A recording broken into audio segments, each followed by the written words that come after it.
Capítulo 21. Razón y percepción. Introducción.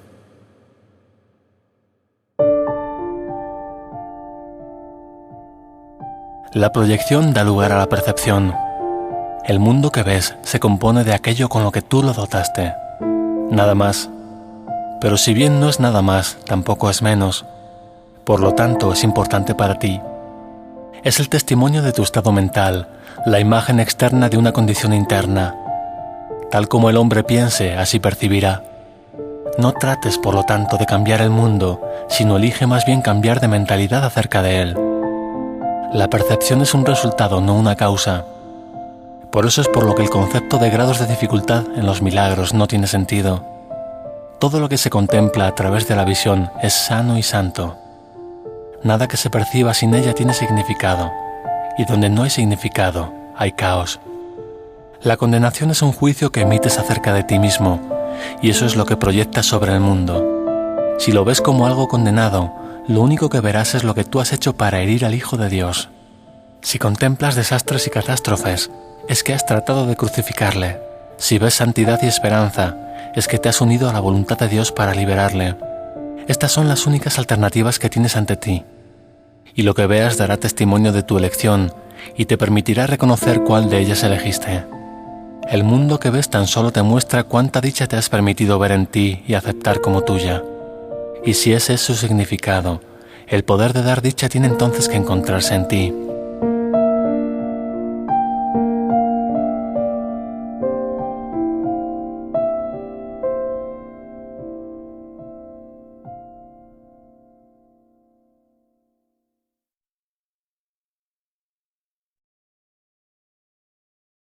(1) La canción olvidada.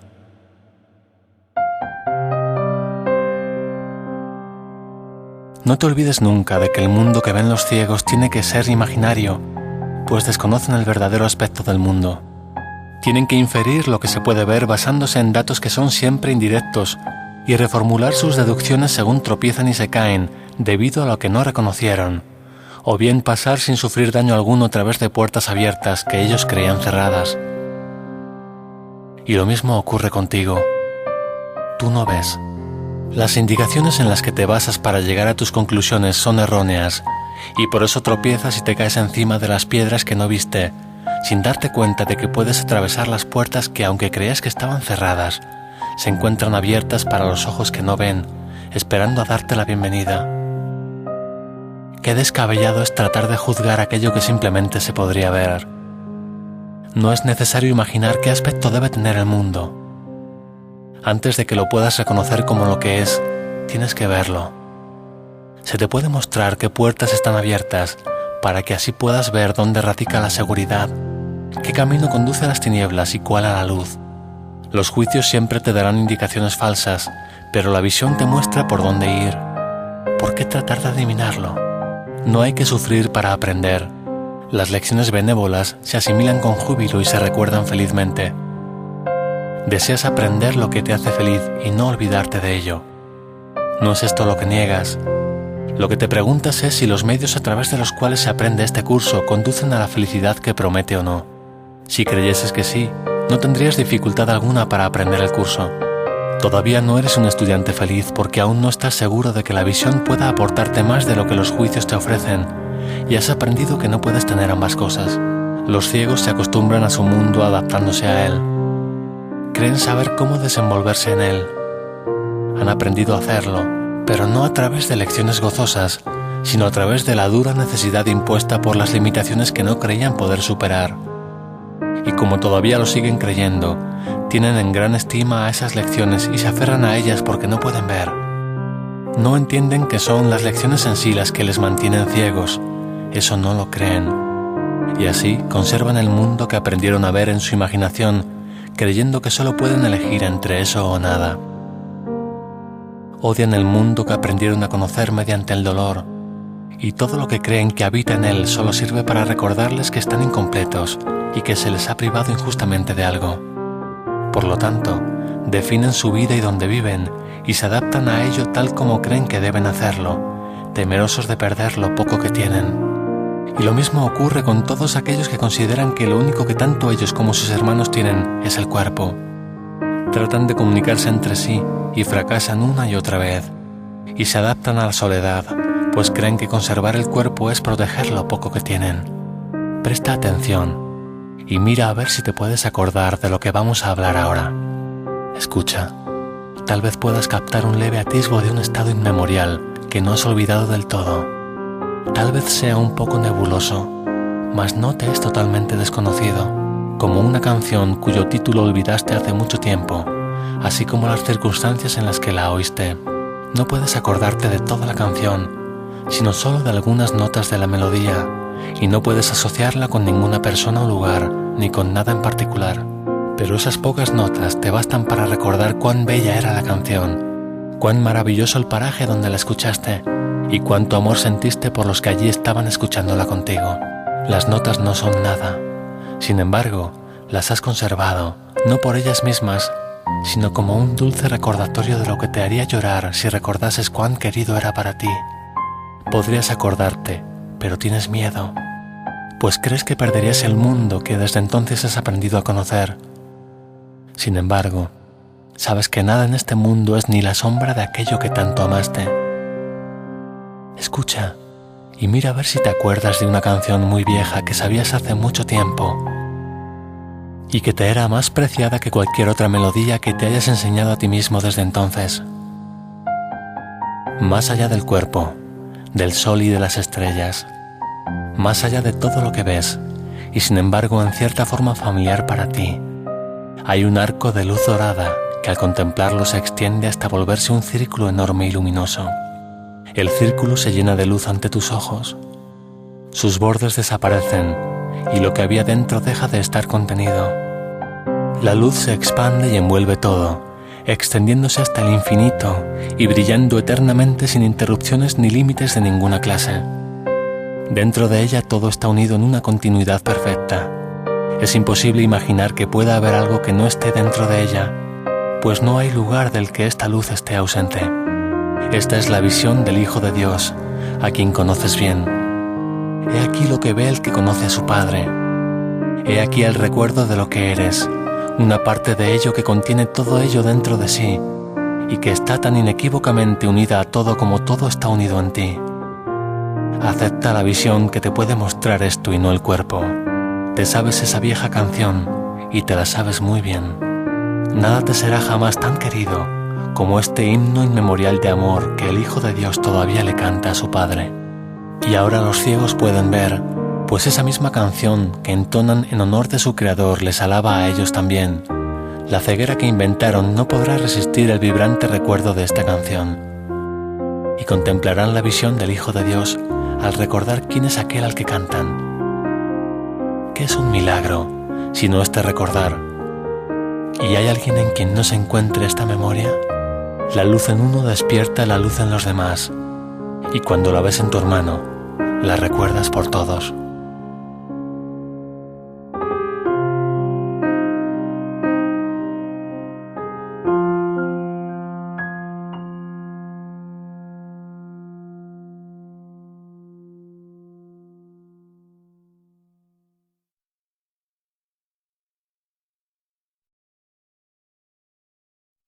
Dos.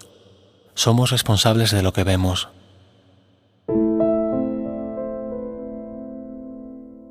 Hemos repetido cuán poco se te pide para que aprendas este curso.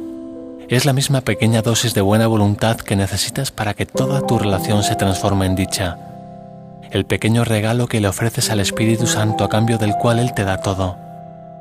Lo poco sobre lo que se basa la salvación. El pequeño cambio de mentalidad por el que la crucifixión se transforma en resurrección. Y puesto que es cierto, es tan simple que es imposible que no se entienda perfectamente. Puede ser rechazado, pero no es ambiguo. Y si decides oponerte a ello, no es porque sea incomprensible, sino más bien porque ese pequeño costo parece ser, a tu juicio, un precio demasiado alto para pagar por la paz. Esto es lo único que tienes que hacer para que se te conceda la visión, la felicidad, la liberación del dolor y el escape del pecado. Di únicamente esto, pero dilo de todo corazón y sin reservas, pues en ello radica el poder de la salvación.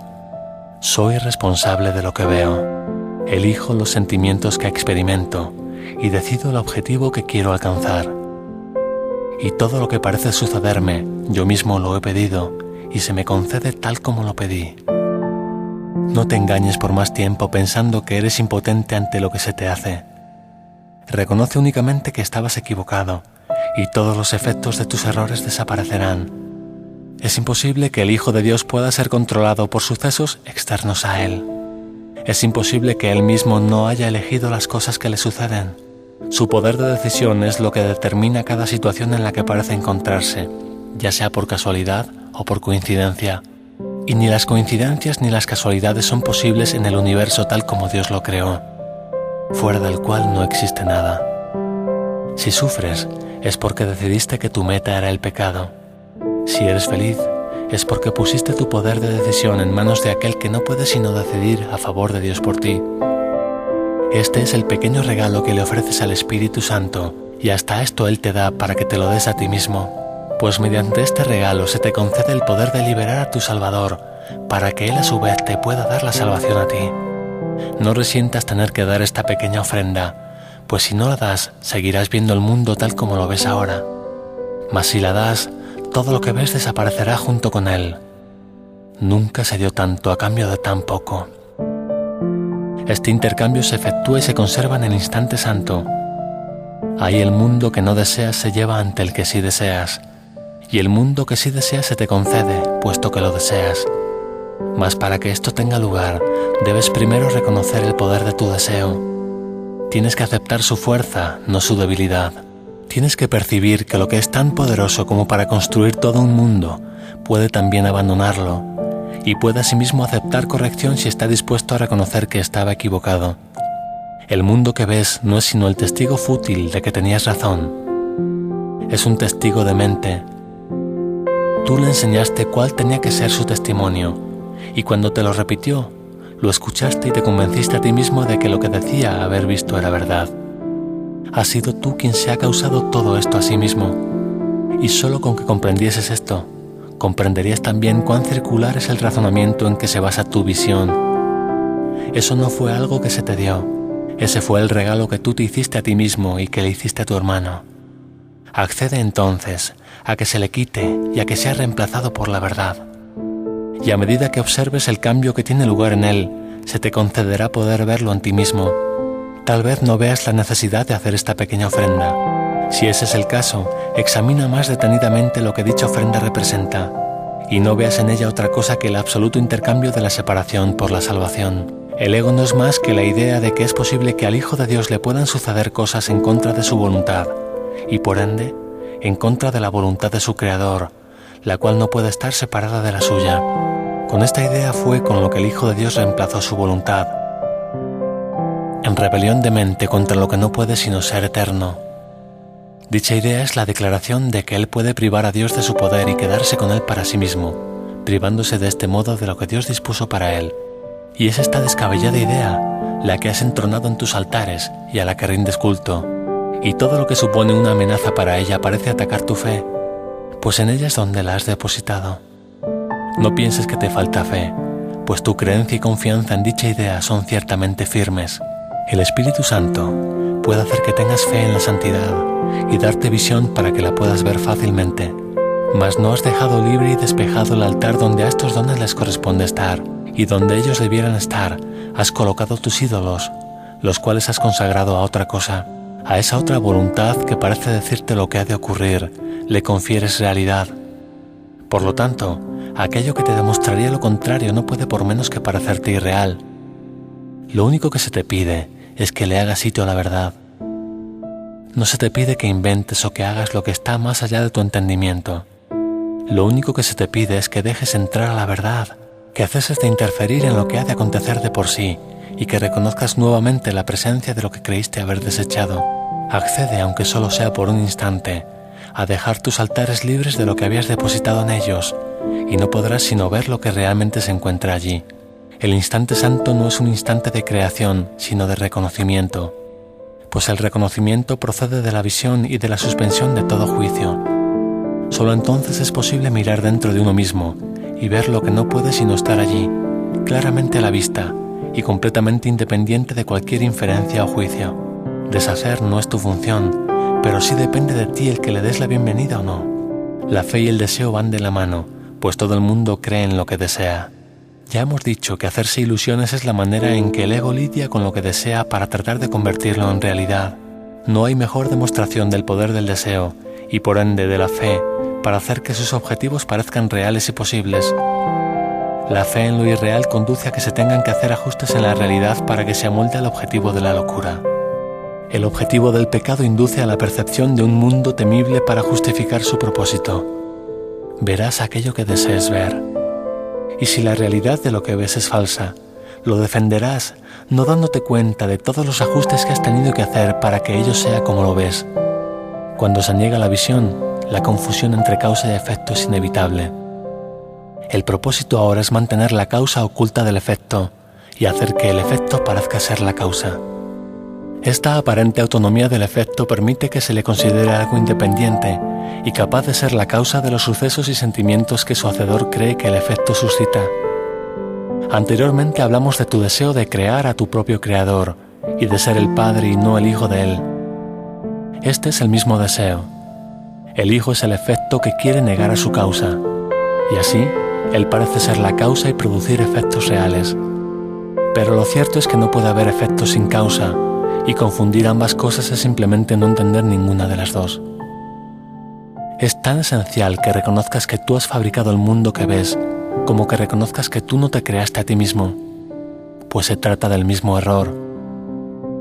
Nada que tu creador no haya creado puede ejercer influencia alguna sobre ti.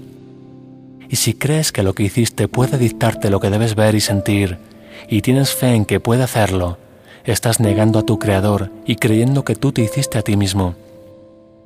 Pues si crees que el mundo que construiste tiene el poder de hacer de ti lo que se le antoje, estás confundiendo padre e hijo, fuente y efecto. Las creaciones del hijo son semejantes a las de su padre, mas al crearlas, el hijo no se engaña a sí mismo pensando que él es independiente de su fuente. Su unión con ella es la fuente de su capacidad para crear. Aparte de esto, no tiene poder para crear, y lo que hace no significa nada, no altera nada en la creación, depende enteramente de la locura de su hacedor y ni siquiera podría servir para justificarla. Tu hermano cree que él fabricó el mundo junto contigo. De este modo, niega la creación y cree, al igual que tú, que el mundo que fabricó le engendró a él. De este modo niega haberlo fabricado. Mas la verdad es que tanto tú como él fuisteis creados por un Padre amoroso que os creó juntos y como uno solo. Ve lo que prueba lo contrario y estarás negando toda tu realidad. Reconoce en cambio que fuiste tú quien fabricó todo lo que aparentemente se interpone entre tú y tu hermano y os mantiene separados al uno del otro y a los dos de vuestro Padre, y tu instante de liberación habrá llegado. Todos los efectos de eso que hiciste desaparecerán porque su fuente se habrá puesto al descubierto. La aparente autonomía de su fuente es lo que te mantiene prisionero. Ese es el mismo error que pensar que eres independiente de la fuente mediante la cual fuiste creado y que nunca has abandonado.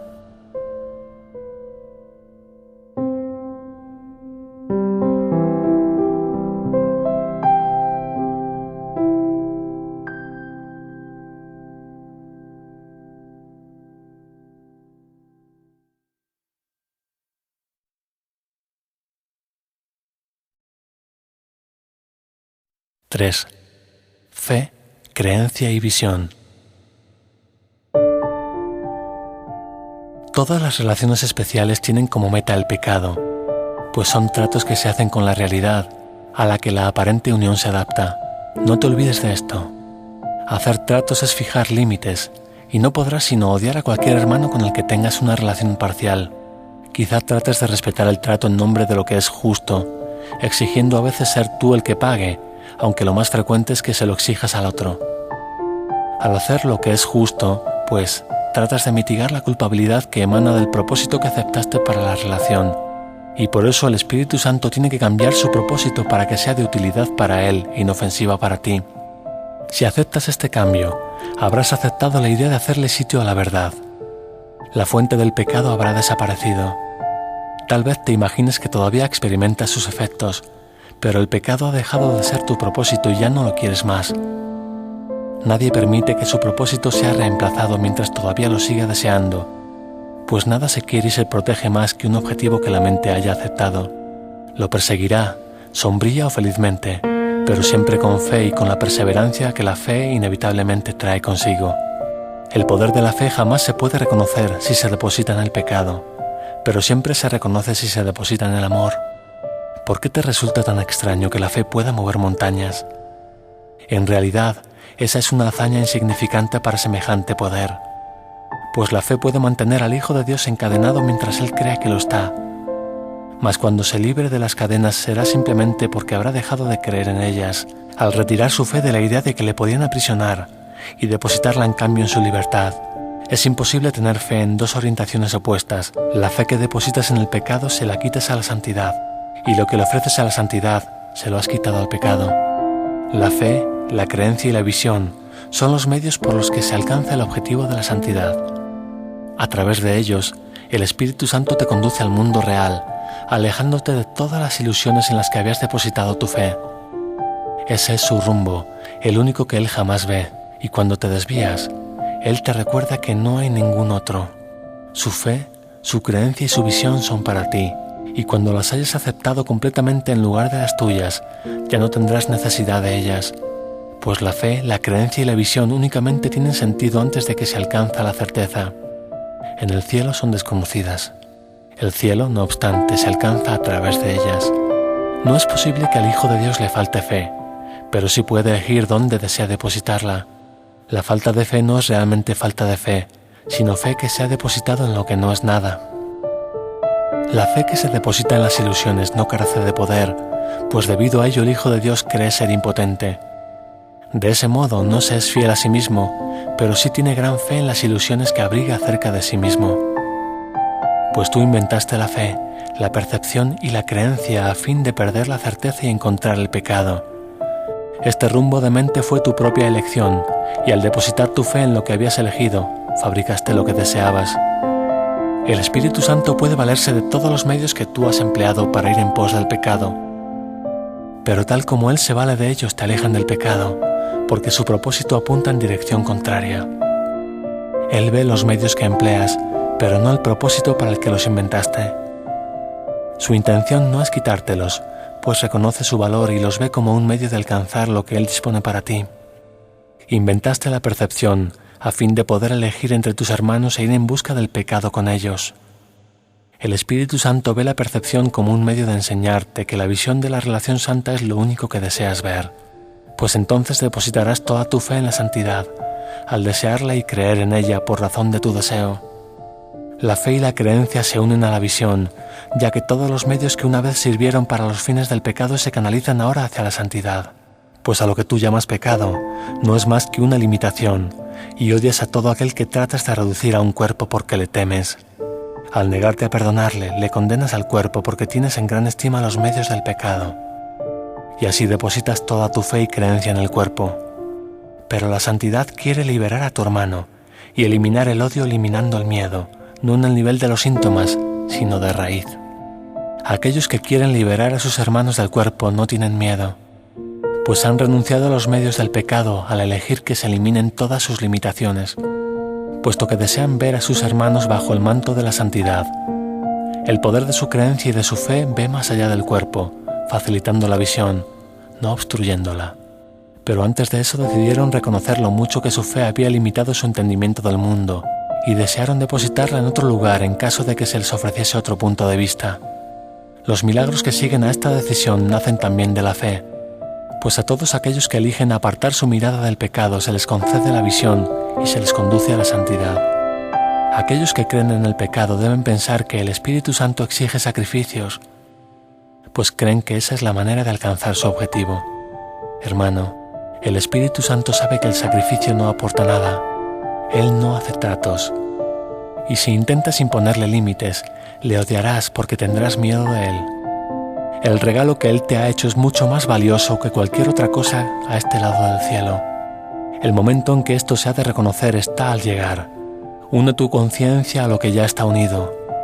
La fe que depositas en tu hermano puede lograrlo, pues aquel que ama el mundo lo está viendo por ti, sin ninguna mancha de pecado sobre él, y envuelto en una inocencia tal que contemplarlo es contemplar la belleza del cielo. Tu fe en el sacrificio ha hecho que éste tenga gran poder ante tus ojos, salvo que no te das cuenta de que no puedes ver debido a él, pues solo se le puede exigir sacrificio al cuerpo, y solo otro cuerpo podría exigirlo. La mente de por sí no podría ni exigirlo ni recibirlo, el cuerpo tampoco. La intención está en la mente, que trata de valerse del cuerpo para poner en práctica los medios del pecado en los que ella cree. Y así, los que valoran el pecado no pueden sino creer que la mente y el cuerpo están unidos, y de este modo, el sacrificio es invariablemente un medio para imponer límites y por consiguiente para odiar. ¿Crees acaso que al Espíritu Santo le preocupa eso? Él no te da aquello de lo que de acuerdo con su propósito te quiere apartar. Tú crees que Él te quiere privar de algo por tu propio bien, pero los términos bien y privación son opuestos y no pueden reconciliarse de ninguna forma que tenga significado. Es como decir que la luna y el sol son una misma cosa porque vienen de noche y de día respectivamente, y que por lo tanto no pueden sino formar una unidad. Mas ver uno de ellos significa que el otro ya no se puede ver. Tampoco es posible que lo que irradia luz sea lo mismo que lo que depende de la oscuridad para poder ser visto. Ninguno de ellos exige el sacrificio del otro. Cada uno de ellos, no obstante, depende de la ausencia del otro. El cuerpo se concibió para que sirviese de sacrificio al pecado, y así es como aún se le considera en las tinieblas. A la luz de la visión, no obstante, se le considera de manera muy distinta. Puedes confiar en que servirá fielmente al propósito del Espíritu Santo, y puedes conferirle poder para que se vuelva un instrumento de ayuda a fin de que los ciegos puedan ver. Mas cuando ellos vean, mirarán más allá de él, al igual que tú. A la fe y a la creencia que depositaste en el cuerpo les corresponde estar más allá de él. Transferiste tu percepción, tu creencia y tu fe de la mente al cuerpo. Deja que éstas les sean devueltas ahora a aquello que las produjo y que todavía puede valerse de ellas para salvarse de lo que inventó.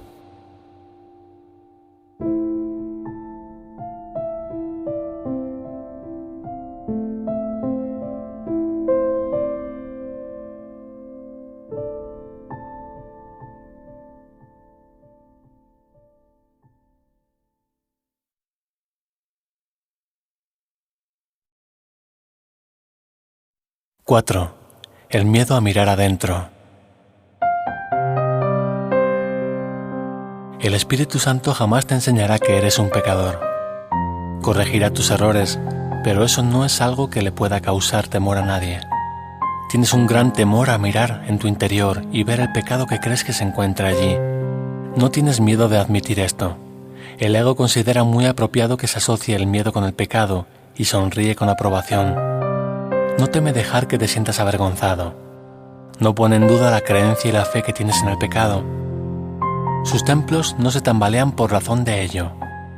Tu certeza de que dentro de ti anida el pecado no hace sino dar fe de tu deseo de que esté allí para que se pueda ver. Sin embargo, esto tan solo aparenta ser la fuente del temor. Recuerda que el ego no está solo. Su dominio está circunscrito y teme a su enemigo desconocido, a quien ni siquiera puede ver. Te pide imperiosamente que no mires dentro de ti, pues si lo haces, tus ojos se posarán sobre el pecado y Dios te cegará. Esto es lo que crees y por lo tanto no miras. Mas no es este el temor secreto del ego, ni tampoco el tuyo que eres su siervo.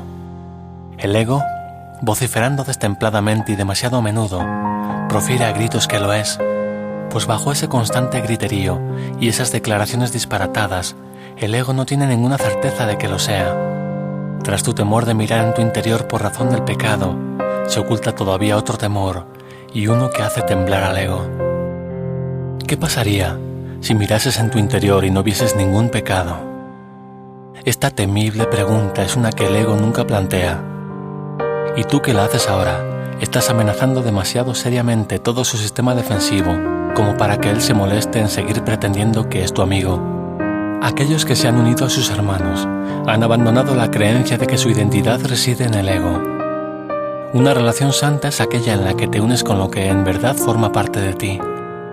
Tu creencia en el pecado ha sido quebrantada y ahora no estás totalmente reacio a mirar dentro de ti y no ver pecado alguno. Tu liberación no es aún total, todavía es parcial e incompleta, aunque ya ha despuntado en ti. Al no estar completamente loco, has estado dispuesto a contemplar una gran parte de tu demencia y a reconocer su locura. Tu fe está comenzando a interiorizarse más allá de la demencia hacia la razón. Y lo que tu razón te dice ahora, el ego no lo quiere oír. El propósito del Espíritu Santo fue aceptado por aquella parte de tu mente que el ego no conoce y que tú tampoco conocías. Sin embargo, esa parte con la que ahora te identificas no teme mirarse a sí misma. No conoce el pecado. ¿De qué otra forma, si no, habría estado dispuesta a considerar el propósito del Espíritu Santo como suyo propio? Esta parte ha visto a tu hermano y le ha reconocido perfectamente desde los orígenes del tiempo. Y no ha deseado más que unirse a él y ser libre nuevamente como una vez lo fue. Ha estado esperando el nacimiento de la libertad, la aceptación de la liberación que te espera. Y ahora reconoces que no fue el ego el que se unió al propósito del Espíritu Santo y por lo tanto que tuvo que haber sido otra cosa. No creas que esto es una locura, pues es lo que te dice la razón y se deduce perfectamente de lo que ya has aprendido. En las enseñanzas del Espíritu Santo no hay inconsistencias. Este es el razonamiento de los cuerdos. Has percibido la locura del ego y no te ha dado miedo porque elegiste no compartirla, pero aún te engaña a veces. No obstante, en tus momentos más lúcidos, sus desvaríos no producen ningún terror en tu corazón, pues te has dado cuenta de que no quieres los regalos que el ego te quitaría de rabia por tu presuntuoso deseo de querer mirar adentro. Todavía quedan unas cuantas baratijas que parecen titilar y llamarte la atención. No obstante, ya no venderías el cielo por ellas. Y ahora el ego tiene miedo. Mas lo que él oye aterrorizado, la otra parte de tu mente lo oye como la más dulce melodía, el canto que añoraba oír desde que el ego se presentó en tu mente por primera vez. La debilidad del ego es su fortaleza, el himno de la libertad, el cual canta en alabanza de otro mundo, le brinda esperanzas de paz, pues recuerda al cielo y ve ahora que el cielo por fin ha descendido a la tierra, de donde el dominio del ego lo había mantenido alejado por tanto tiempo. El cielo ha llegado porque encontró un lugar en tu relación en la tierra, y la tierra no puede retener por más tiempo lo que se le ha dado al cielo como suyo propio. Contempla amorosamente a tu hermano, y recuerda que la debilidad del ego se pone de manifiesto ante vuestra vista. Lo que el ego pretendía mantener separado se ha encontrado y se ha unido, y ahora contempla al ego sin temor. Criatura inocente de todo pecado, sigue el camino de la certeza jubilosamente. No dejes que la demente insistencia del miedo de que la certeza reside en la duda te detenga. Eso no tiene sentido. ¿Qué importa cuán imperiosamente se proclame? Lo que es insensato no cobra sentido porque se repita o se aclame. El camino de la paz está libre y despejado. Síguelo felizmente y no pongas en duda lo que no puede sino ser cierto.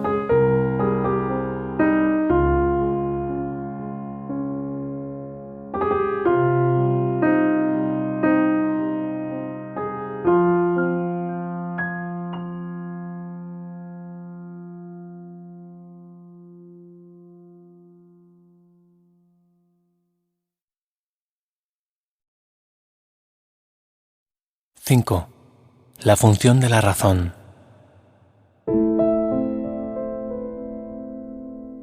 La percepción selecciona y configura el mundo que ves.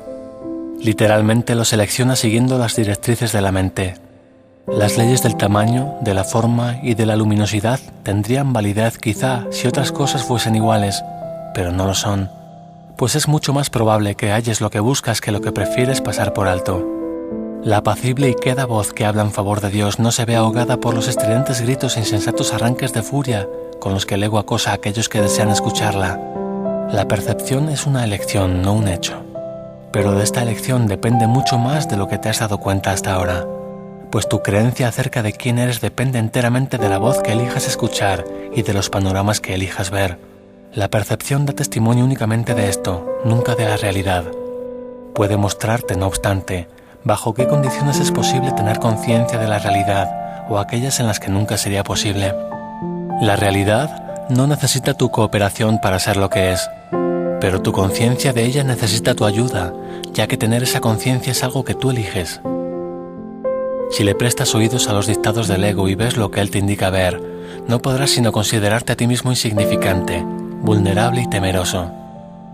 Experimentarás depresión, una sensación de no valer nada, así como sentimientos de inestabilidad e irrealidad, creerás que eres la desvalida víctima de fuerzas que están más allá de tu control y que son mucho más poderosas que tú. Y creerás que el mundo que fabricaste rige tu destino, pues tendrás fe en eso. Pero no creas que porque tengas fe en eso, ello pueda hacer que sea real. Hay otra visión y otra voz en las que reside tu libertad que tan solo están aguardando tu decisión. Y si depositas tu fe en ellas, percibirás otro ser en ti. Este otro ser considera que los milagros son algo natural, pues son tan simples y naturales para él como respirar lo es para el cuerpo.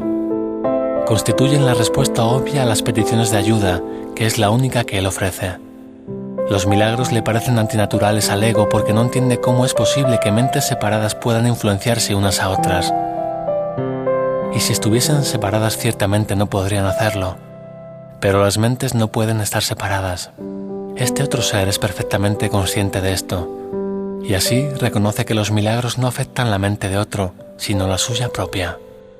Los milagros siempre cambian tu mente, pues no hay ninguna otra. No te das cuenta de hasta qué punto la idea de la separación ha interferido en el ejercicio de la razón.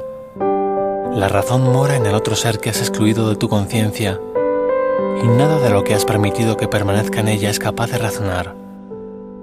¿Cómo va a ser posible que aquel segmento de la mente que está desprovisto de razón pueda entender lo que es la razón, o comprender la información que ésta le podría suministrar? De ese segmento pueden surgir todo tipo de preguntas, pero dado que la pregunta básica solo puede proceder de la razón, él jamás la podrá plantear. Al igual que todo lo que procede de la razón, la pregunta básica es simple y obvia, si bien aún no se ha planteado. Mas no creas que la razón no la podría contestar.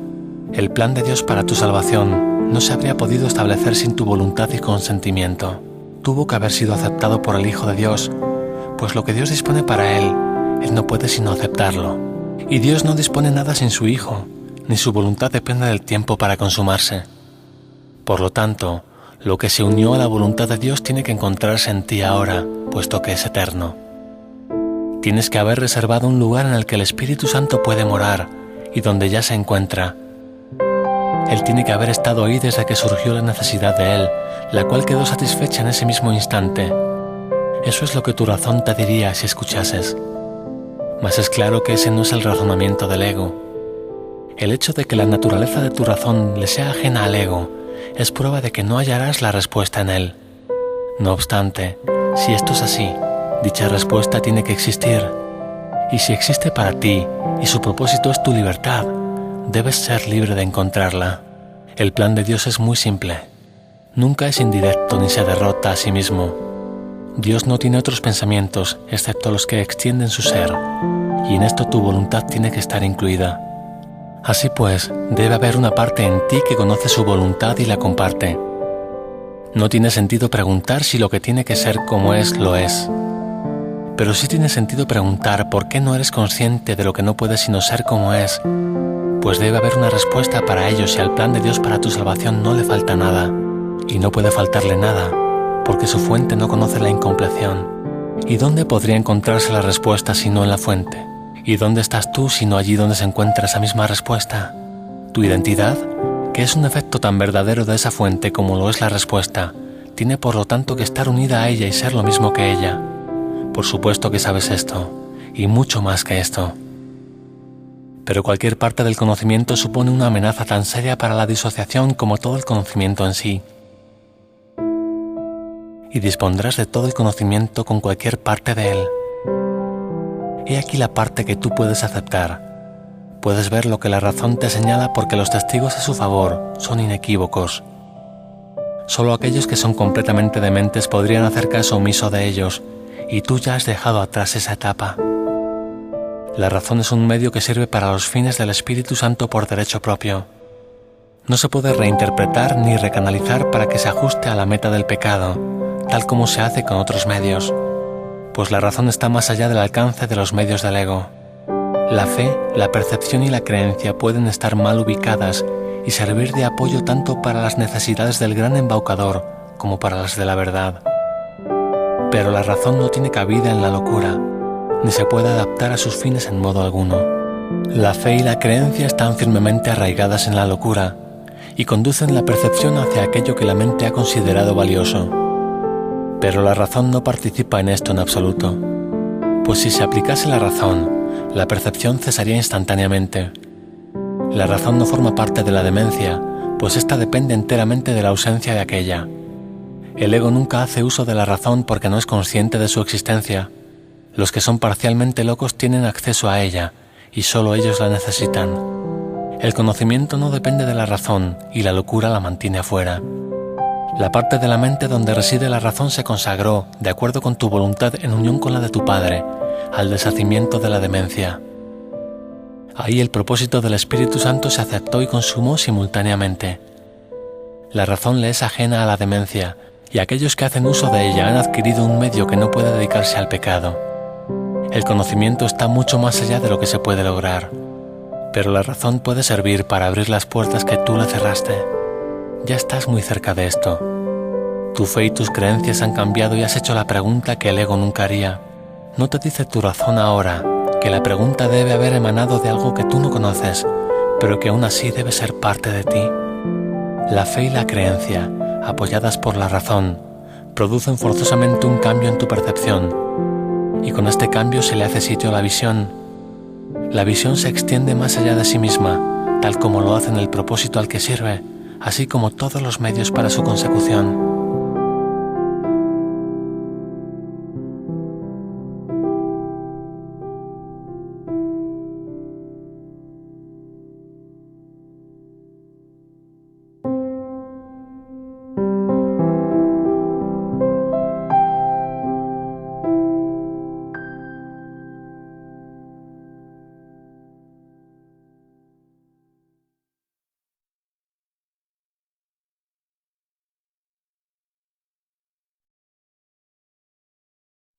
(6) La razón en contraposición a la locura.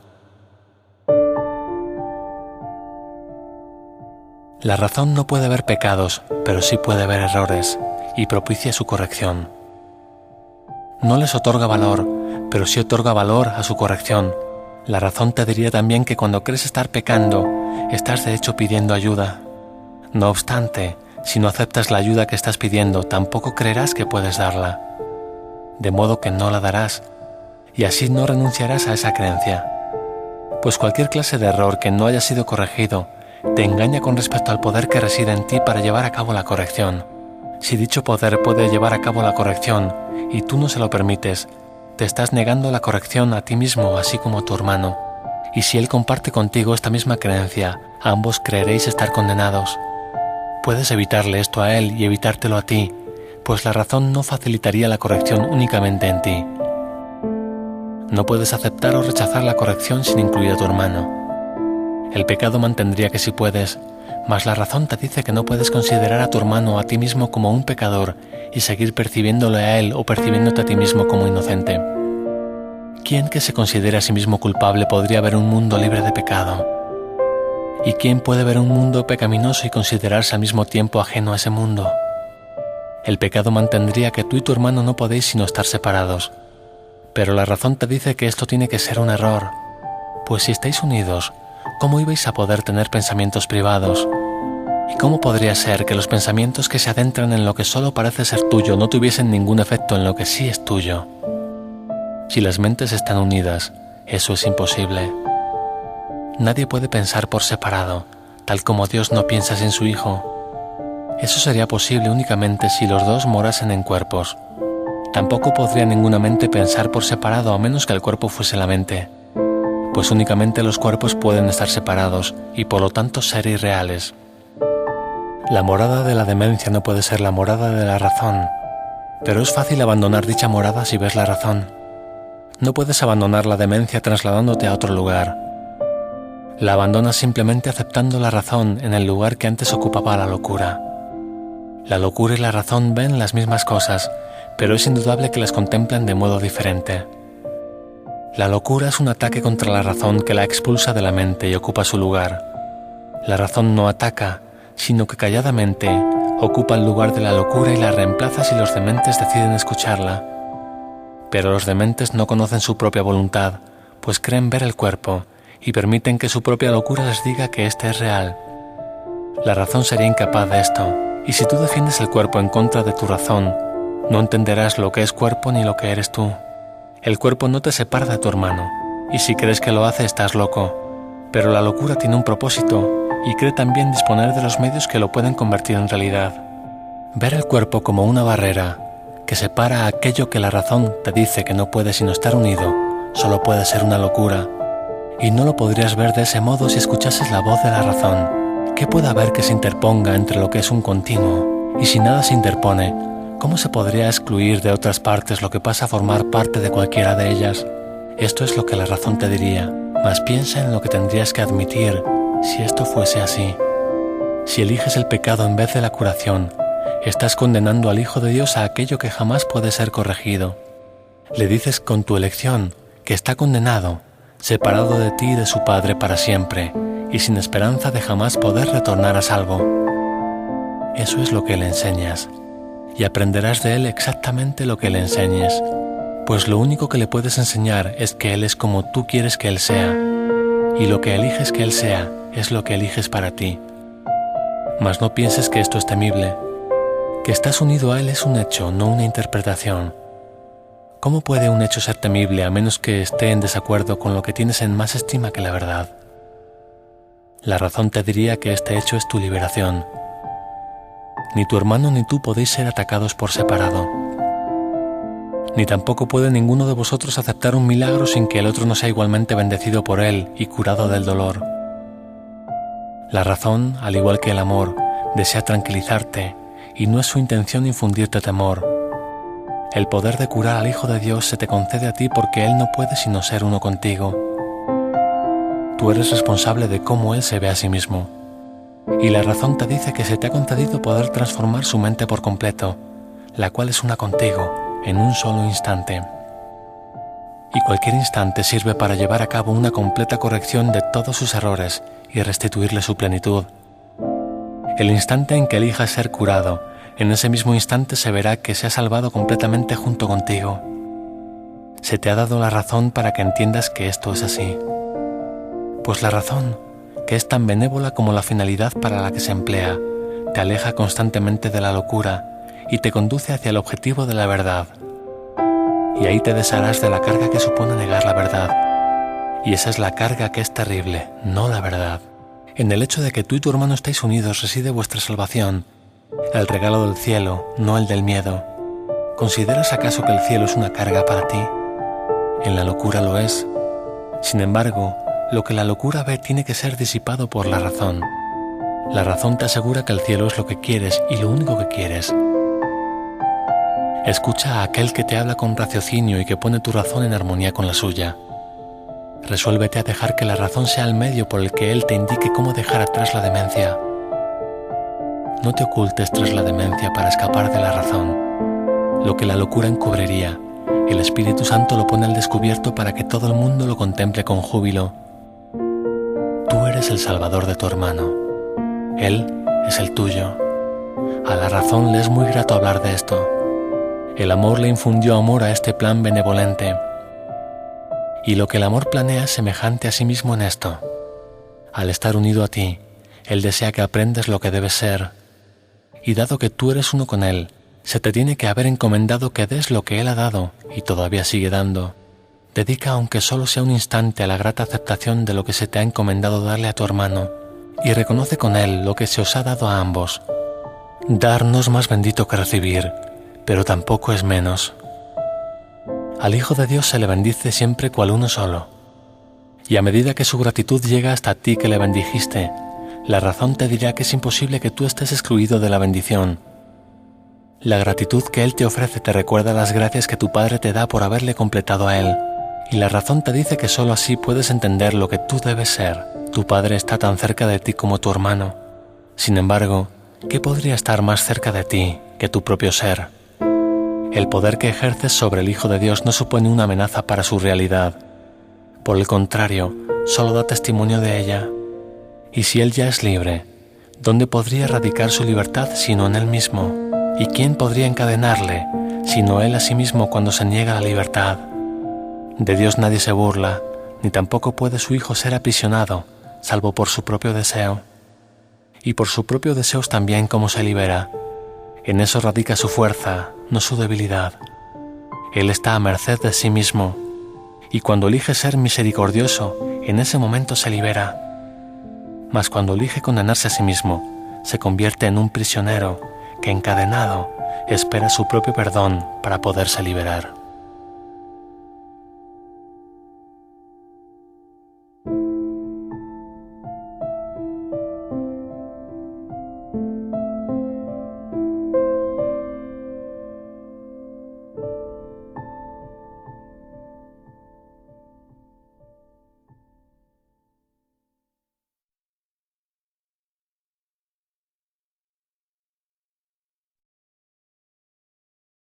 (7) La última pregunta que queda por contestar.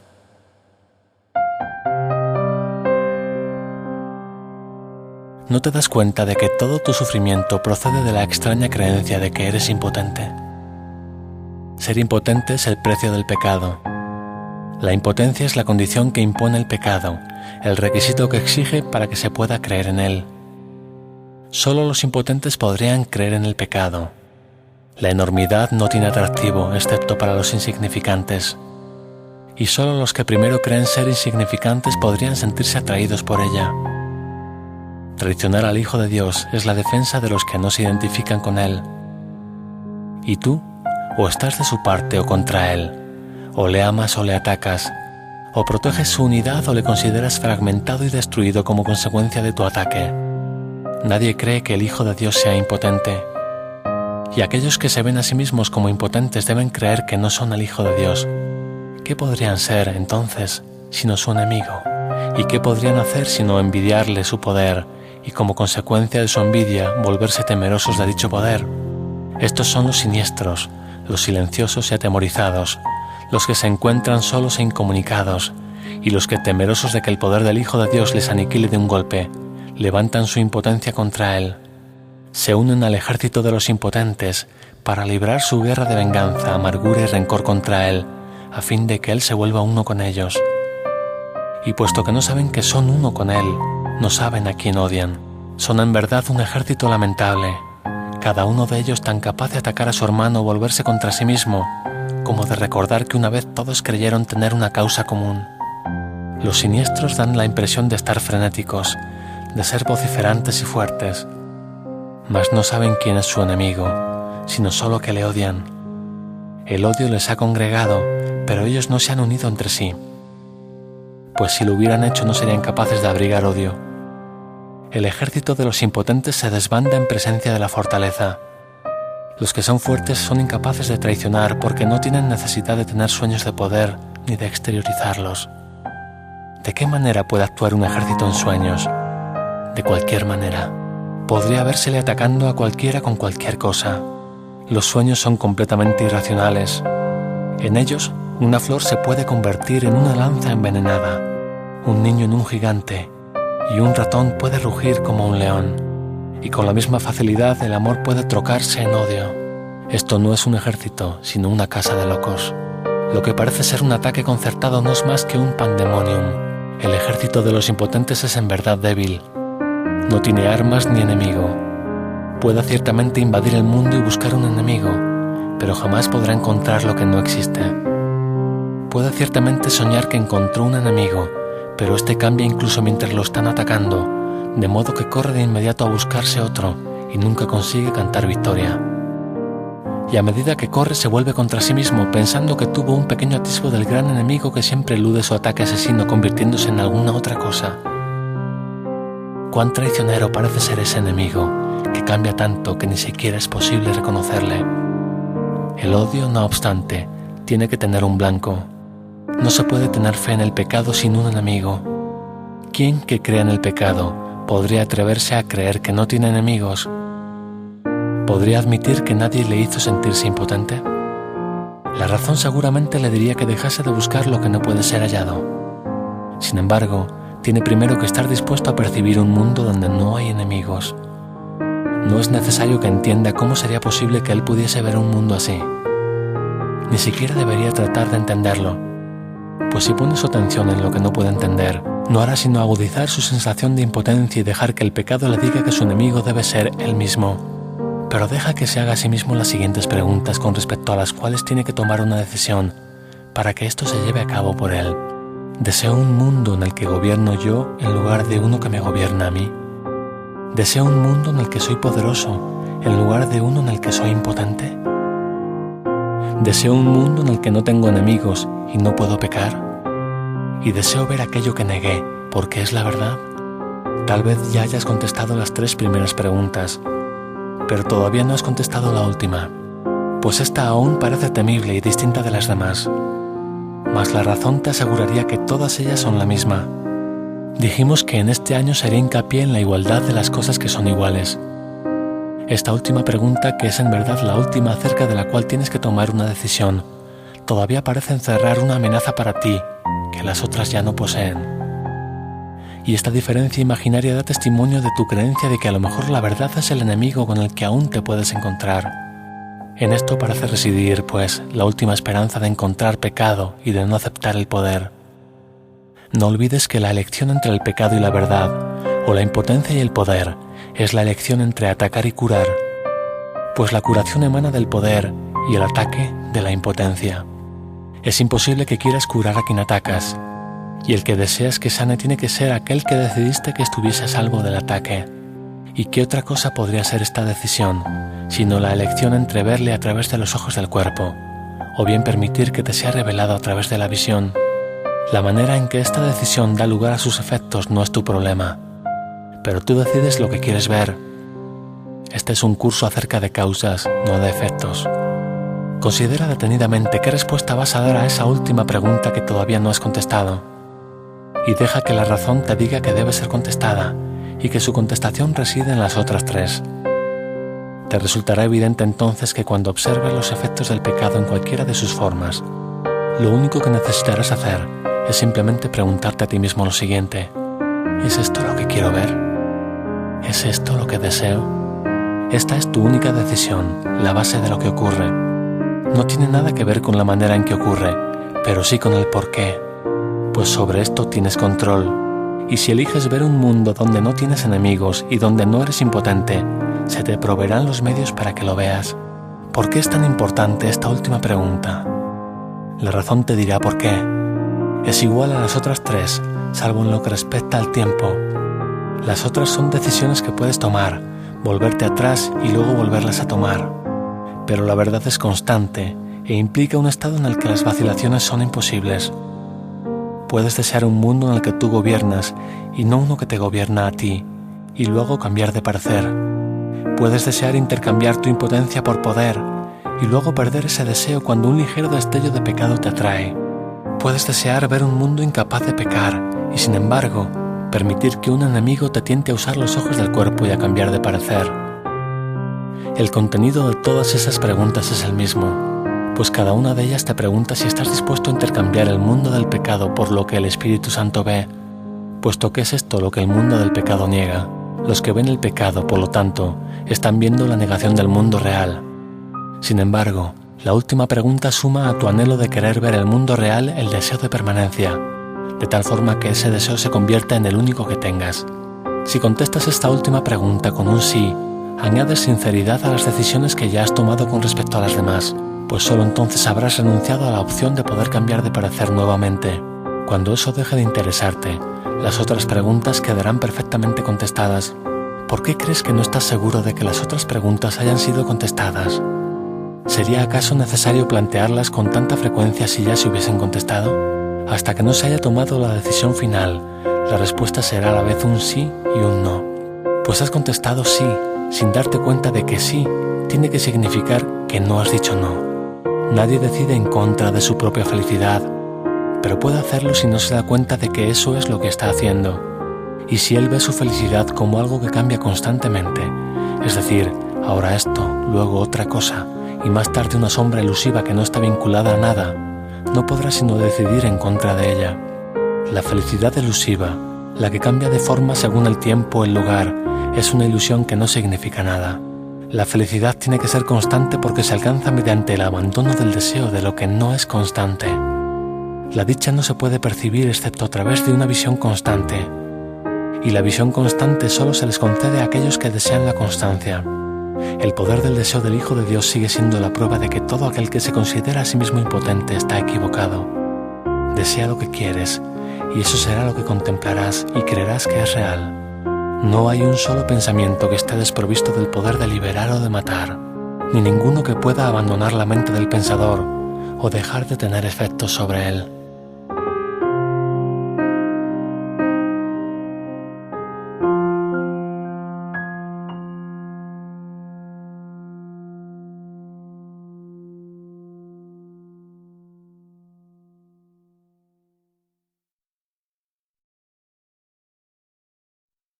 (8) El cambio interno. ¿Son entonces peligrosos los pensamientos? Para los cuerpos sí. Los pensamientos que parecen destruir son aquellos que le enseñan al pensador que él puede ser destruido, y así muere por razón de lo que aprendió. Pasa de la vida a la muerte, la prueba final de que valoró lo efímero más que lo constante.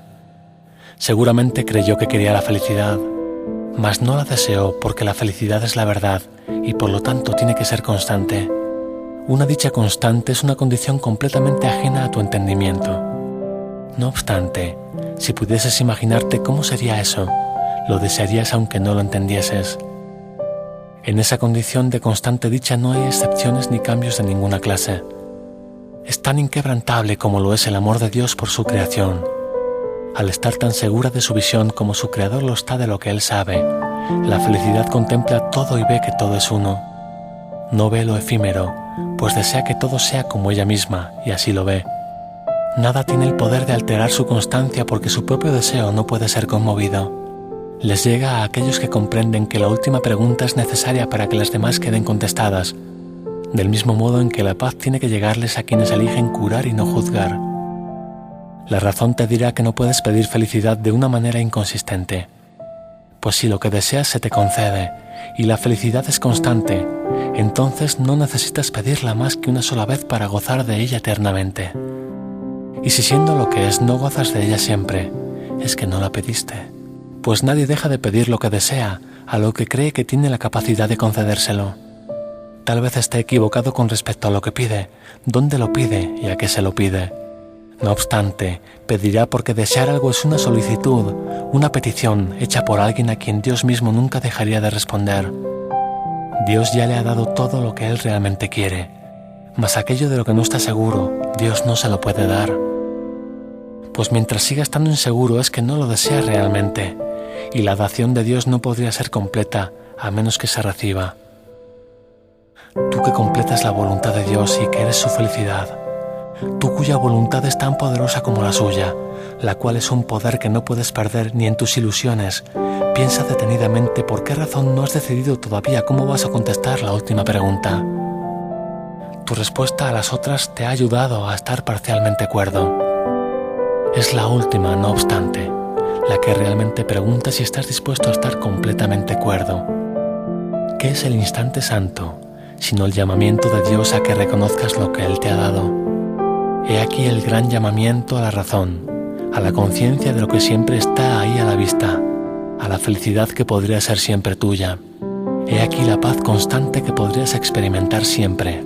He aquí revelado ante ti lo que la negación ha negado. Pues aquí la última pregunta ya está contestada, y lo que pides, concedido. Aquí el futuro es ahora, pues el tiempo es impotente ante tu deseo de lo que nunca ha de cambiar, pues has pedido que nada se interponga entre la santidad de tu relación y tu conciencia de esa santidad.